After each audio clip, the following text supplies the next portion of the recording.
Welcome.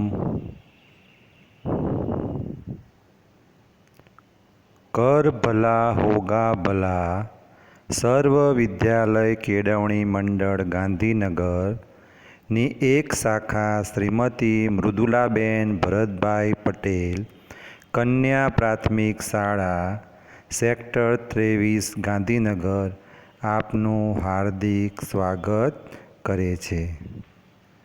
બાળમિત્રો, આજે આપણે ધોરણ 7માં સામાજિક વિજ્ઞાનમાં દિલ્હી સલ્તનતમાં જે 5 વંશો છે એની અંદર ગુલામ વંશ અને ખલજી વંશ વિશે માહિતી મેળવવાની છે.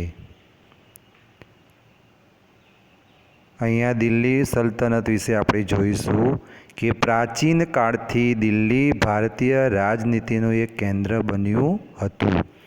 12મી સદીમાં તોમર અને ચૌહાણ રાજપૂતોના સમયમાં દિલ્હી વેપાર વાણિજ્યનું એક મુખ્ય કેન્દ્ર હતું. 13મી સદીની શરૂઆતમાં દિલ્હી સલ્તનતની સ્થાપના થઈ. ઈસવીસન 1206થી 1526 દરમિયાન ઉત્તર ભારતના વિશાળ વિસ્તાર પર શાસન કરનાર શાસકોને સુલતાન અને શાસનકાળને દિલ્હી સલ્તનત તરીકે ઓળખવામાં આવે છે. આ શાસકો મૂળ રીતે તુર્ક અને અફઘાન મૂળના હતા. તેમને 350 વર્ષ દરમિયાન દિલ્હી સલ્તનતમાં કુલ 5 વંશોએ સત્તા ભોગવેલી છે.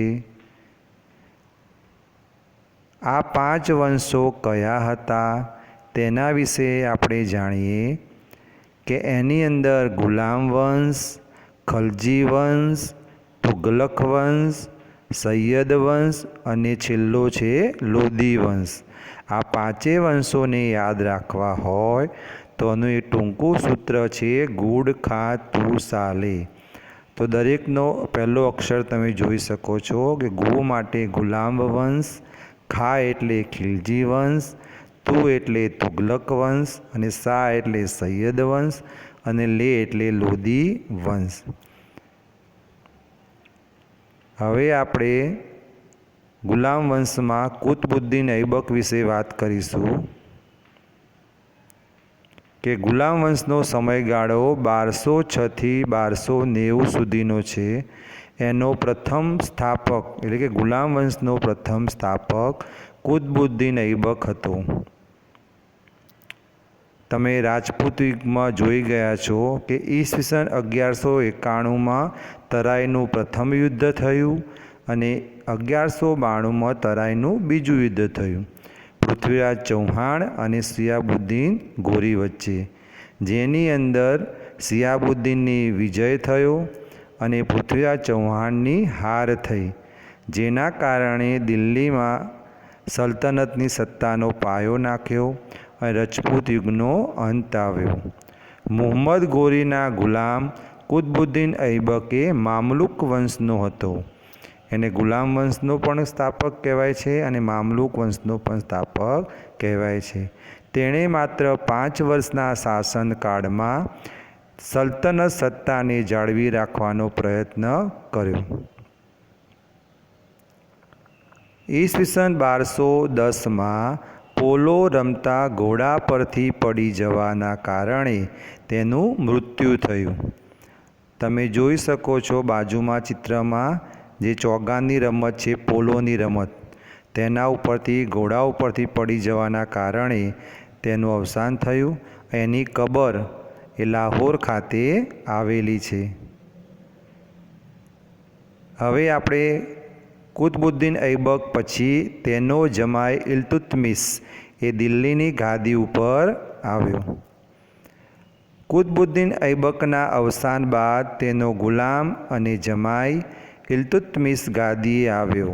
તેણે સલ્તનત સત્તાને સર્વોપરી બનાવી. ચેહલગાન એટલે કે 4 ગાનની સ્થાપના કરી, એટલે કે 40 તુર્ક અમીરોના દળની રચના કરી. તેણે રાજધાનીનું સ્થળાંતર લાહોરથી દિલ્હી, સુધી કર્યું. ઇલ્તુત્મિશને ગુલામ વંશનો સાચો સ્થાપક ગણવામાં આવે છે. આમ તો કુતબુદ્દીન ઐબકે સ્થાપના કરેલી છે, પણ ખાસ ધ્યાન રાખજો કે સાચો સ્થાપક ઇલ્તુત્મિશ કહેવાય છે. પોતાના એક પણ પુત્રની સુલતાન બનાવવા યોગ્ય ન સમજતા ઇલ્તુત્મિશે પોતાને કાબિલ પુત્રી રજિયાને પોતાની ઉત્તરાધિકારી જાહેર કરી કે જેણે 3 પુત્રો હતા, પણ એકે પુત્રને ગાદી પર બેસાડવો યોગ્ય લાગ્યો નહીં. એમાં એની એક પુત્રી રજિયા હતી, તેને ગાદી પર બેસાડી. રજિયા સુલતાના વિશે આપણે જોઈએ કે ઇલ્તુત્મિશના અવસાન બાદ થોડા સમય બાદ તેની પુત્રી રજિયા સુલતાના દિલ્હીની ગાદી ઉપર આવી. દિલ્હીની ગાદીએ આવનાર પ્રથમ મહિલા શાસક હતી. ઇતિહાસકારો એના વિશે કહે છે.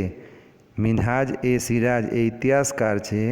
એણે કહ્યું છે કે રજિયા સુલતાના તેના બધા જ ભાઈઓમાં સૌથી વધુ કાબેલ અને સક્ષમ હતી. એક મહિલા શાસનકર્તા તરીકે માન્યતા મળવી મુશ્કેલ હતી. દરબારીઓ પણ તેને સ્વતંત્ર શાસક તરીકે સ્વીકારવા રાજી ન હતા. અમીરોની સત્તા લાલસા અને સતત ચાલતા વિદ્રોહે તેના શાસનનો અંત આવ્યો અને તેના અવસાન પછી 6 વર્ષ સુધી રાજ્યમાં અંધાધૂંધી ચાલી. રજિયા સુલતાના પછી તેનો ભાઈ નાસિરુદ્દીન એ દિલ્હીની ગાદીએ આવ્યો. એટલે કે અમીરોએ ઇલ્તુત્મિશના પુત્ર નાસિરુદ્દીને દિલ્હીની ગાદીએ બેસાડ્યો. જ્યારે એના પિતાજી હતા ઇલ્તુત્મિશ, એ વખતે એને કાબિલ ગણ્યો ન હતો, પણ રજિયાને બેસાડી હતી. પરંતુ ઇલ્તુત્મિશના અવસાન પછી એના જે અમીરો હતા એને નાસિરુદ્દીને દિલ્હીની ગાદી ઉપર બેસાડ્યો અને 21 વર્ષના શાસનકાળ બાદ તેનું અવસાન થતાં ગિયાસુદ્દીન બલમલ દિલ્હીની ગાદી ઉપર આવ્યો. તેણે ચેહલગાન દળનો નાશ કરી શાસનતંત્ર પરથી અમીરોની પકડને હળવી કરી. આપણે અગાઉ જોયું કે ઇલ્તુત્મિશે ચેહલગાન દળની સ્થાપના કરી હતી. એ જ દળનો નાશ કોને કર્યો? ગિયાસુદ્દીન બલમને. રાજાનું સ્થાન વધુ મજબૂત બનાવ્યું. બલમન સાહિત્ય અને કલાનો પોષક પણ હતો. તેણે 22 વર્ષના તેના શાસનના થોડા સમયમાં દિલ્હી સલ્તનત પર ખલજી વંશની સ્થાપના કરી. હવે બીજો વંશ છે ખલજી વંશ, એટલે ખિલજી વંશ પણ એને કહી શકાય. 1290થી 1320 સુધીનો. હવે ખલજી વંશની સ્થાપના જલાલુદ્દીન ખલજીએ કરી. જલાલુદ્દીન ખલજીથી ખલજી વંશના શાસનની શરૂઆત થઈ. જલાલુદ્દીનના 6 વર્ષના શાસન બાદ દિલ્હીની ગાદીએ મહત્વાકાંક્ષી સુલતાન અલાઉદ્દીન ખલજી આવ્યો.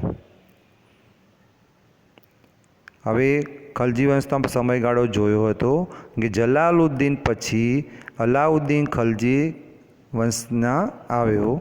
તેણે ઉત્તર ભારત, ગુજરાત અને દક્ષિણ ભારત પર વિજય પ્રાપ્ત કરી સામ્રાજ્યનો વિસ્તાર વધાર્યો. આ ઉપરાંત તેણે દિલ્હીમાં સ્થાયી સેનાની શરૂઆત કરી. સૈન્યના ઘોડા અને સૈનિકોની ઓળખ માટે દાગ અને ચહેરા પદ્ધતિની શરૂઆત કરી. તમે ઘણી વખત જોઈ શકો છો કે ઘણી વખત પ્રાણીઓને એવા નિશાન કરવામાં આવે છે, દાગ, બરાબર, અને સૈનિકો માટે પણ એની ઓળખ માટે એને નિશાની કરેલી. અલાઉદ્દીન ખલજીના સુધારા વિશે જોઈએ. એના વહીવટી સુધારા કે તે ભાવ નિયંત્રણ, બજાર નિયંત્રણ અને સંગ્રહખોરી નિયમન જેવા વહીવટી સુધારા કર્યા. આ ઉપરાંત અલાઉદ્દીન ખલજીના અવસાન બાદ રાજ્યમાં અંધાધૂંધીનું વાતાવરણ ફેલાઈ ગયું.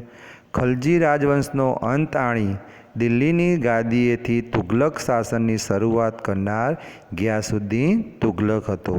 આ જોયું આપણે કે 2 વંશોની વાત કરી, ગુલામ વંશ અને ખલજી વંશ.